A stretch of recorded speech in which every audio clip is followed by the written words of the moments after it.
the political, diplomatic and psychological cost of maintaining its occupation in Gaza. And let me add in parentheses that Gaza was a classic example of exploitation, of colonial exploitation in the post-colonial era. Gaza is a tiny strip of land with about 1.5 million Arabs, most of them, half of them, refugees. It's the most crowded piece of land on God's earth. There were 8,000 Israeli settlers in Gaza, yet the 8,000 settlers controlled 25% of the territory, 40% of the arable land, and the largest share of the desperately scarce water resources. Ariel Sharon decided to withdraw from Gaza unilaterally, not as a contribution, as he claimed, to a two-state solution. The withdrawal from Gaza took place in the context of unilateral Israeli action in what was seen as Israeli national interests. There were no negotiations with the Palestinian Authority on an overall settlement. The withdrawal from Gaza was not a prelude to further withdrawals from the other occupied territories, but a prelude to further expansion, a further consolidation of Israel's control over the West Bank. In the year after the withdrawal from Gaza, 12,000 new settlers went to live on the West Bank. So I see the withdrawal from Gaza in the summer of 2005 as part of a unilateral Israeli attempt to redraw the borders of Greater Israel and to shun any negotiations and compromise with the Palestinian Authority. Professor Avi Shlaim, Israel says the reason it has attacked Gaza is because of the rocket fire, the rockets that Hamas is firing into the southern Israel.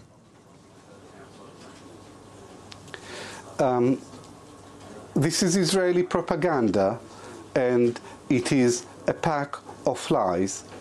The important thing to remember is that there was a ceasefire brokered by Egypt in July of last year, and that ceasefire succeeded. So if Israel wanted to protect its citizens, and it had every right to protect its citizens, the way to go about it was not by launching this vicious military offensive, but by observing the ceasefire. Now, let me give you some figures which I think are the most crucial figures in understanding this conflict. Before the ceasefire came into effect in July of 2008, the monthly number of rockets fired, Qassam rockets, homemade Qassam rockets fired from the Gaza Strip on Israeli settlements and towns in southern Israel was 179. In the first 4 months of the ceasefire, the number dropped dramatically to 3 rockets a month, almost zero. I would like to repeat these figures for the benefit of your listeners. Pre-ceasefire, 179 rockets were fired on Israel. Post-ceasefire, 3 rockets a month. This is point number 1, and it's crucial. And my figures are beyond dispute because they come from the website of the Israeli Foreign Ministry. But after initiating this war, this particular table, neat table, which showed the success of the ceasefire, was withdrawn and replaced with another table of statistics, which is much more obscure and confusing.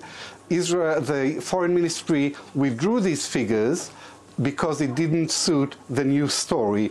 The news story said that Hamas broke the ceasefire. This is a lie.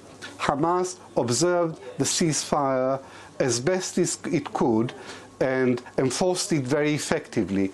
The ceasefire was a stunning success for the first 4 months. It was broken not by Hamas, but by the IDF. It was broken by the IDF on the 4th of November, when it launched a raid into Gaza and killed 6 Hamas men. And there is one other point that I would like to make about the ceasefire.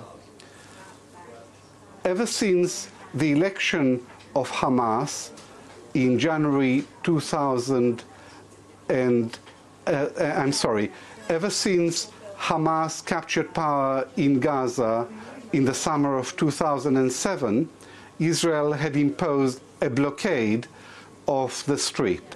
Israel stopped food, fuel and medical supplies from reaching the Gaza Strip.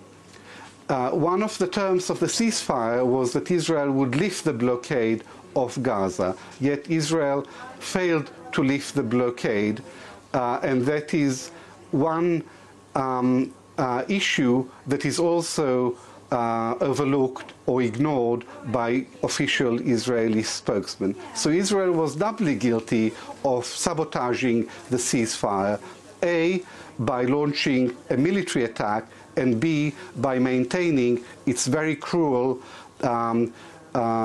siege of the people of Gaza. Israel calls Hamas terrorist.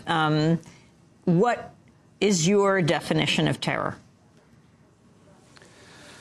My definition of terror is the use of violence against civilians for political purposes.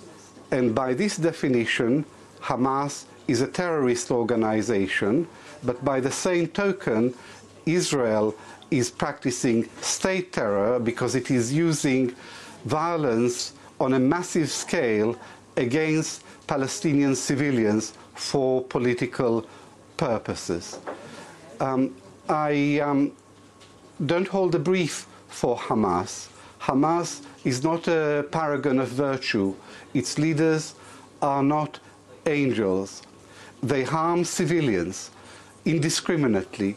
Killing civilians is wrong, period. That applies to Hamas, and it applies equally to the state of Israel. But there are 2 points I would like to make about Hamas. And that is, the first point is that it was elected in a fair and free election in January 2006. It was an impeccable election monitored by a number of international observers, including President Jimmy Carter. So it is not just a terrorist organization, it is a democratically elected government of the Palestinian people and the representative of the Palestinian people in Gaza as well as the West Bank. And the second point that I would like to make is that since coming to power, Gaza has moderated its political program. Its charter is extreme. Its charter denies the legitimacy of a Jewish state. Its charter calls for an Islamic state over the whole of historic Palestine. The charter has not been revised, but since coming to power, the leadership of Hamas has been much more pragmatic and stated that it is willing to negotiate a long-term ceasefire with the State of Israel for 20, 30, 40, maybe even 50 years.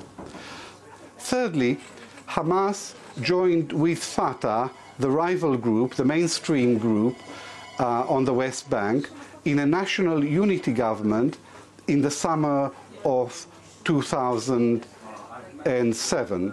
That national unity government lasted only 3 months. Israel, with American support, helped to sabotage and to bring down that national unity government. Israel refused to deal with a Palestinian government which included Hamas in it. And shamefully, both the United States and the European Union joined in Israel in this refusal to recognize a Hamas-dominated government. And Israel withdrew tax revenues, and European Union withdrew foreign aid in a shameful attempt to bring down a democratically elected government. So I do not defend Hamas, but I think that it hasn't received a fair hearing from the international community, and Israel has done everything to sabotage it all along. Professor Shlaim,